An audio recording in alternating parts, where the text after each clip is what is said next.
Shalom, and welcome to B'nai Noach Academy, Thoughts on the Torah. Please remember to hit the like button and to subscribe if you haven't done so yet, to get others to subscribe, and please share this wisdom and inspiration with friends and family. When you look in the book of Exodus, chapter 32, the very sad story, the saga of the golden calf, there's so much positive that can be learned from this, so much that can be gleaned from this, even through all the negativity. If you look at verse 2, the people came to Aharon and they basically pestered him. They basically told him in no uncertain terms that they're very, very excited, very, very adamant about doing something terribly wrong.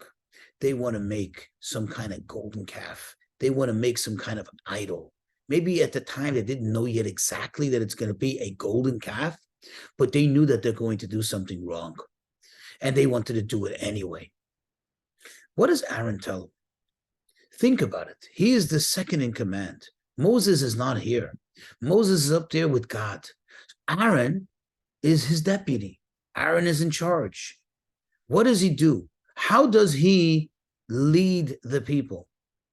It would seem on the surface that he was extremely weak. It would seem on the surface that he, unfortunately, was a failed leader. Because what does he say to them? Look in verse 2. He says to them, okay, well, let the men take off all the gold rings and so on, and that on your wives and your daughters, and go bring them to me. Yeah, there was a little stalling tactic here. The sages tell us that what he thought, what he hoped for was that when they come to the woman and to the girls and try to coerce them to take off their rings and their earrings, their nose rings and so on, and their jewelry and so on, the women will tell them no, which in fact happened. And he was hoping that this will serve as a delay tactic and hopefully stall the whole thing. And maybe by then Moses will be back. He knew Moses will be back. He knew that this doesn't have to happen.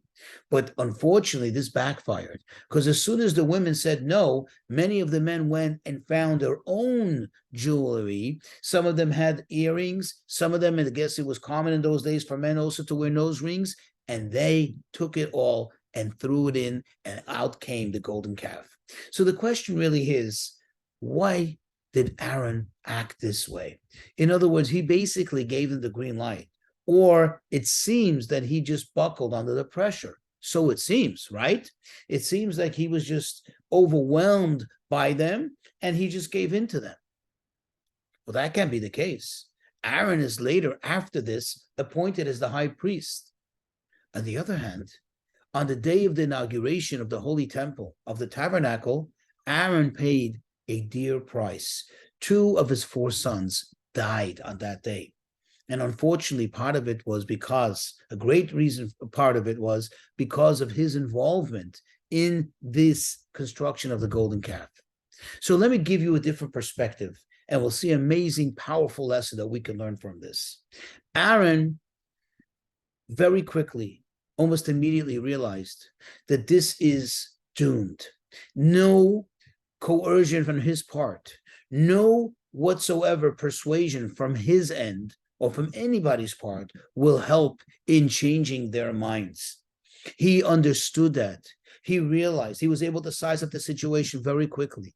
And he understood that these people are going ahead with their plan.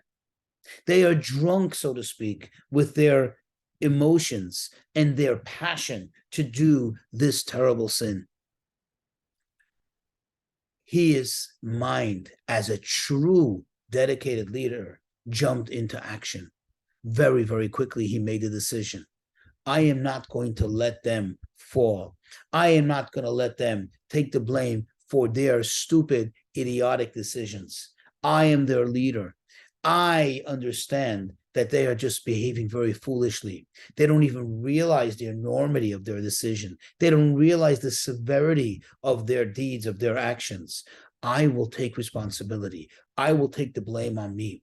And thus Aharon proceeded in, so to speak, becoming the lead constructionist, the lead, the lead planner of the golden calf.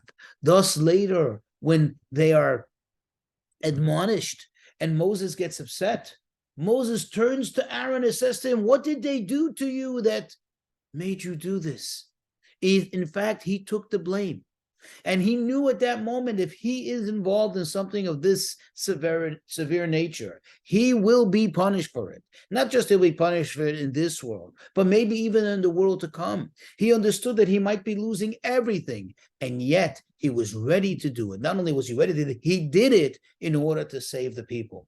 This shows us a real great perspective on what a true holy man is. It's not about him and his own preservation, this preservation of his own stature as a holy man, but the holy man is ready to do everything, not for another holy man, not for another holy person, not for somebody who's on his or her level, but even or especially for that person who's on a very lowly level, the sinner, the person who is on such a low level that they're able to actually think of and decide to construct a idol.